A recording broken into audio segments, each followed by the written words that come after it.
ನಮಸ್ತೆ. ಇವತ್ತು ಶನಿವಾರ ನಂದಿನ ಸ್ಟಾರ್ಟ್ ಆಗಿದ್ದು ಈ ಥರ ಎಳ್ನೀರು ಕುಡಿಯೋದ್ರಿಂದ ನಮಗೆ ಹೊಟ್ಟೆ ನೋವು ಇರಲಿ, ಗ್ಯಾಸ್ಟ್ರಿಕ್ ಇರಲಿ ಅಥವಾ ಕಣ್ಣೂರಿ ಕಾಲೂರಿ ಇರಲಿ ಬೇಗನೆ ಕಮ್ಮಿ ಆಗುತ್ತೆ.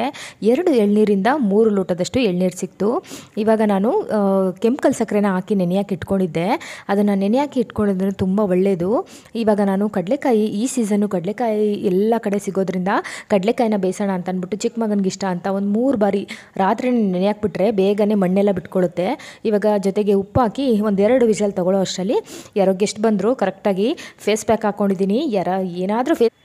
ಏನಾದರೂ ಫೇಸ್ ಪ್ಯಾಕ್ ಹಾಕ್ಕೊಂಡಿರ್ಬೇಕಾದ್ರೆ ಯಾರಾದರೂ ಗೆಸ್ಟ್ ಬರ್ತಾರೆ, ಅಷ್ಟು ಬೇಗ ತೊಳ್ಕೊಂಡು ಕಡಲೆಕಾಯಿ ಬೇಯಿಸಿರೋದನ್ನು ಅವ್ರಿಗೆಲ್ಲ ಕೊಟ್ಟೆ. ನಾನು ಬೆಳಿಗ್ಗೆ ಊಟಕ್ಕೆ ಚಪಾತಿ ಮತ್ತು ಇಕ್ಕಿದ ಬೇಳೆ ಸಾಂಬಾರನ್ನ ಮಾಡ್ಕೊಂಡಿದ್ದೆ.